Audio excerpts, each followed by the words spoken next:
లావణ్య చెప్పండి. సారీ చెప్పండి. మామూలుగా రామ్ చరణ్ గారు రిలీజ్ చేయడం అంటే అందరికి హ్యాపీ, టీం అందరికీ వెరీ హ్యాపీ. అందరూ థ్యాంక్స్ చెప్పడం వేరు, ఎస్పెషల్లీ మీరు ఇప్పుడు థ్యాంక్స్ చెప్పడం, రామ్ చరణ్ బావకి థ్యాంక్ యూ అని చెప్పడం నిజంగా స్పెషల్గా అనిపించింది.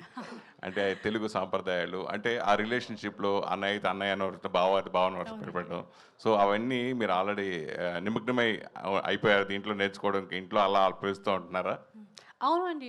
కానీ ఇంటిలో నేను బావ I don't call him Baba because he told me that you can call me RC.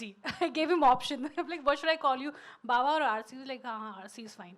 So I think whatever he wants me to call him, and but as a relationship, he's obviously like a brother to me, and he's so nice, always asking me, please let me know if there's anything I can ask.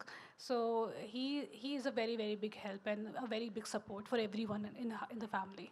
Mohan గారు తర్వాత main ఫ్యామిలీలో జరిగాయి, ఇంట్లో జరిగే 4 గోడల మధ్యనే ఉండాలంటారు.